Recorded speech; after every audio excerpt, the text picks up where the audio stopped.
मित्रों नमस्कार। श्रावण मास के पावन समय में हम आज के इस वीडियो में ये जानेंगे कि कैसे भगवान शिव ने त्रिपुरासुर का वध किया था। तो बिना किसी देरी के शुरू करते हैं। तो मित्रों, एक समय की बात है, भगवान कार्तिकेय द्वारा तारकासुर का वध करने के बाद उसके तीनों पुत्रों ने देवताओं से बदला लेने का प्रण कर लिया। तीनों पुत्र तपस्या करने के लिए जंगल में चले गए और हजारों वर्ष तक अत्यंत दुष्कर तप करके ब्रह्मा जी को प्रसन्न किया। तीनों ने ब्रह्मा जी से अमरता का वरदान मांगा। ब्रह्मा जी ने उन्हें मना कर दिया और कहने लगे कि कोई ऐसी शर्त रख लो जो अत्यंत कठिन हो। उस शर्त के पूरा होने पर ही तुम्हारी मृत्यु हो।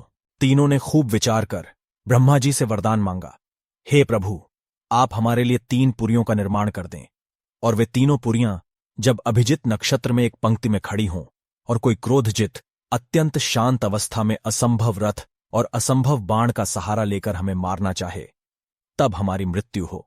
ब्रह्मा जी ने कहा, तथास्तु। शर्त के अनुसार उन्हें 3 पुरियां नगर प्रदान की गईं।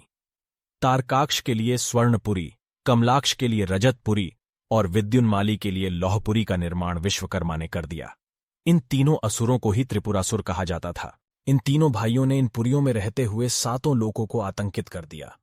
वे जहां भी जाते समस्त सत्पुरुषों को सताते रहते, यहां तक कि उन्होंने देवताओं को भी उनके लोकों से बाहर निकाल दिया।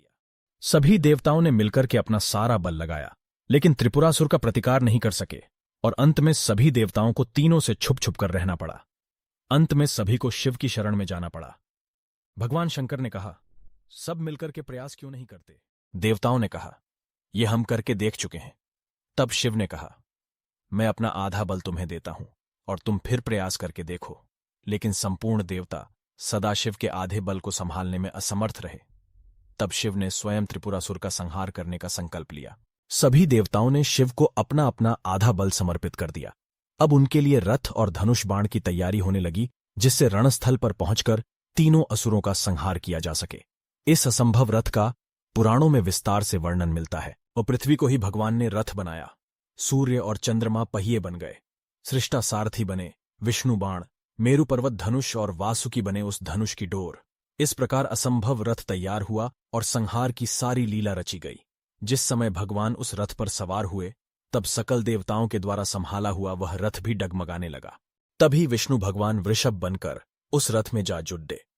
उन घोड़ों और वृषभ की पीठ पर सवार होकर महादेव ने उस असुर नगर को देखा और पाशुपत अस्त्र का संधान कर तीनों पुरों को एकत्र होने का संकल्प करने लगे।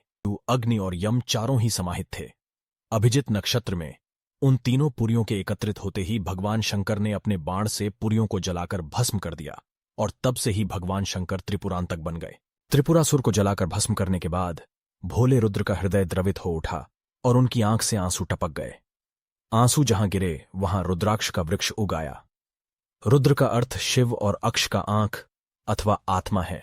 तो इस प्रकार मित्रों, हमने जाना कैसे भगवान ईशान ने त्रिपुरासुर का वध किया और संसार की रक्षा की।